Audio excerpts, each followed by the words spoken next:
If your Acer Predator Orion 5000 desktop computer powers on but shows no display, this guide covers the recovery methods that work. We will repair boot files, troubleshoot startup problems, and restore Windows step by step. A lot of errors pertain to this problem, and we're going to go ahead and jump into what should hopefully be a pretty straightforward process, guys. And we're going to go ahead and jump right into it. First thing I'd recommend doing would be to actually go ahead and boot to the troubleshooting utility on Windows 11. So if you do a hard power off 3 times in a row, Windows should automatically attempt to launch the startup prepare utility.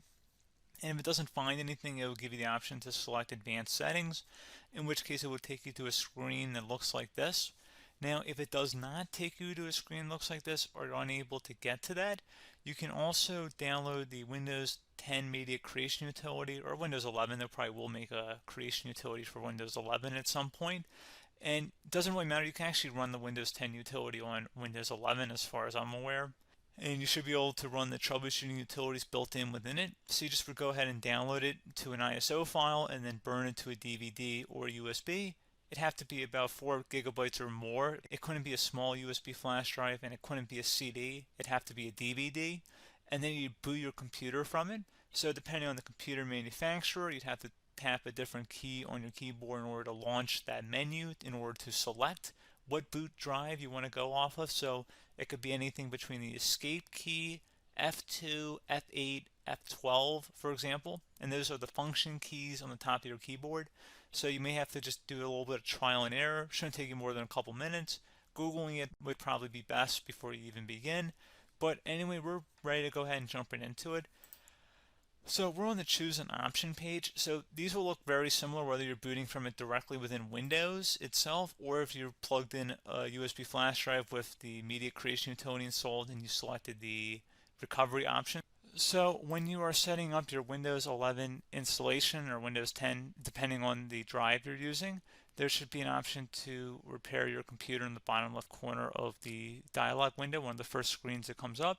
You go ahead and select that, and then it would take you to a troubleshooting screen like you see here. And you want to go ahead and select troubleshoot, reset your PC, or see advanced options. And then there are going to be a whole bunch of options in here that we're going to explore in today's video. The first one, we're going to actually go underneath advanced options and then select startup prepare, fix problems that keep Windows from loading. So go ahead and select that first.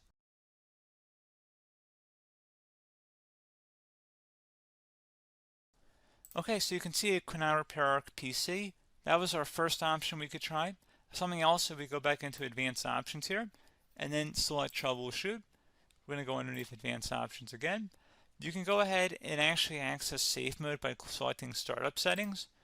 And then if you select the restart button, you have the option on the screen select safe mode with networking, which will give you a key on the screen. It'll tell you which key to press to enter that. I believe it's the F7 key. It'll do that for you. I'm not going to go over that in today's tutorial because I don't really want to go into safe mode, but you're more than welcome to attempt that by going into here and then selecting restart. Again, it'll launch another screen. It'll say what key do you want to press, and it'll give you like 7 or 8 different options, and you want to select safe mode with networking. There's also an option for a command prompt too, but that's going to be something we're going to cover later in this video, and we don't even have to go through that in order to access it. So that's why I'm not going to really push for that, because unless you know exactly what's causing the problem, you probably don't need to go into safe mode. Unless you're trying to recover files, in which case then you definitely can go into safe mode, but we're trying to actually recover our computer here. So I hope that makes sense. Something else we can also try here as well would be to uninstall updates, remove recently installed quality or feature updates from Windows. So if you go ahead and select that, you can uninstall the latest quality updates, which generally is the more day-to-day updates. Feature updates are the less regularly released ones, like the big ones. I would equate it to service packs in like Windows 7 and Windows Vista and Windows XP. So larger updates that occur once or twice a year at most. And the quality updates are more just a regular update. So probably obviously depend, it'll take longer if you're going to try and uninstall the latest feature update versus quality update. And maybe you don't need to go back that far. So just giving you guys a couple of pointers with that. Something else you can also look at here, and we're going to jump into the command prompt in a little bit, but you can select System Restore, which will use a restore point recorded on your PC to restore Windows. And this is something I would highly recommend here, guys. So select Next. Assuming you have a restore point saved on your computer, you go ahead and select the most recently created one, and you'll select next, and then you'll select the drive. You shouldn't actually have to select the drive. You can scan for affected programs, but we're going to keep it all default here, and then we're going to select finish. So once started, system restore cannot be interrupted. Do you want to continue? I think we're going to select yes. I don't think we have anything better to do on our computer right now, so just give it a moment here to initialize. It will take a couple minutes to run, obviously depending on how large your hard drive is and how much is saved on the system restore point. So just give it a couple minutes here.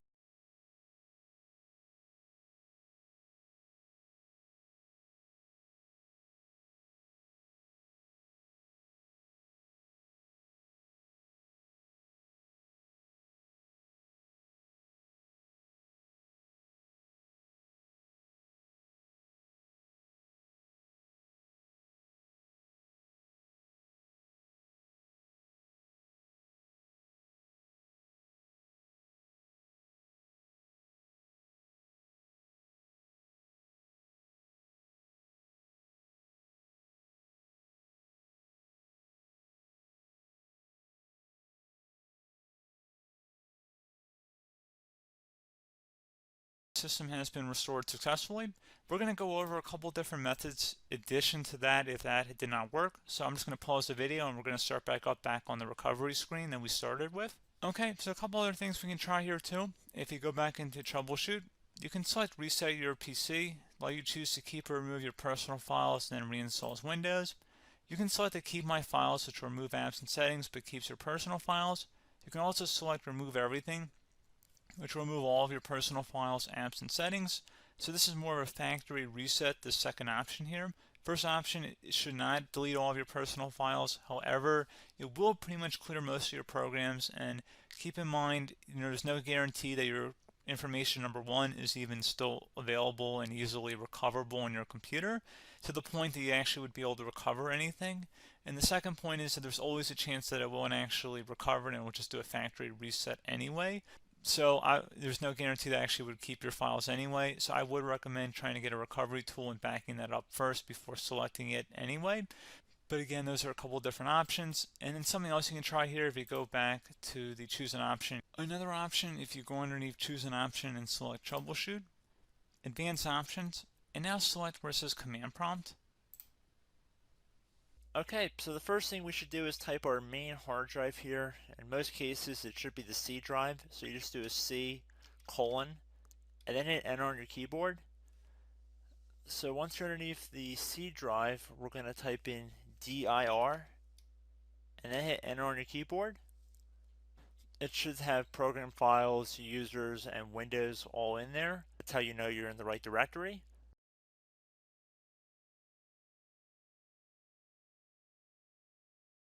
In some cases, it might be the D drive as well, so just keep that in mind.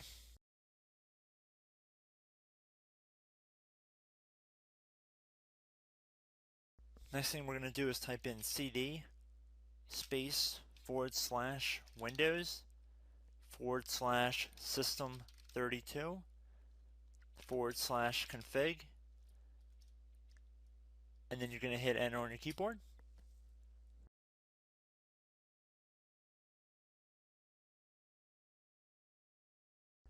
So now you're going to type md space backup.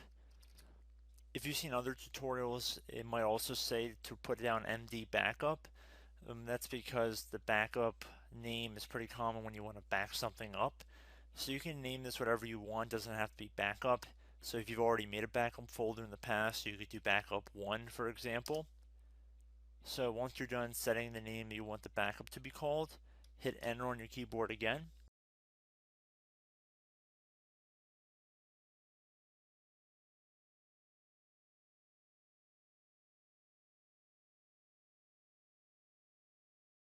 At this point, you want to type copy, C-O-P-Y, space. Then you want to do the star symbol above the 8 key. Then do a period or a dot, whatever you want to call it. Then another star sign, and then another space, and then type backup. And then hit enter on your keyboard.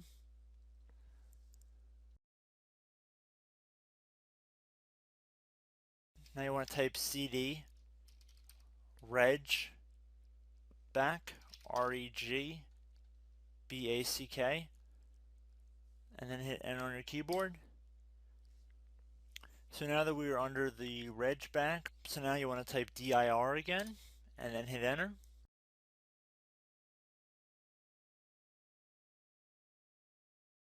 So now at this point we're going to type copy again. So copy, space, $, dot, another $, space, and then 2 dots. So we're going to type copy, space, $, dot, sign, $, dot, dot, and then hit enter on your keyboard again. So for overwrite, you want to overwrite all. So type A on your keyboard, so capital A, and then hit enter on your keyboard.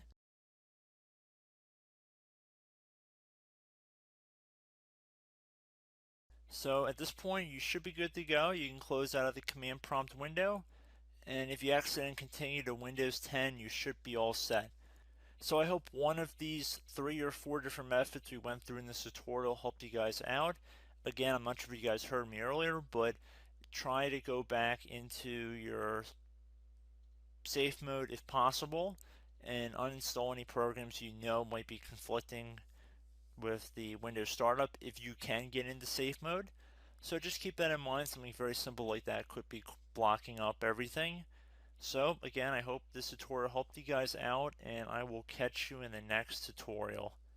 Goodbye.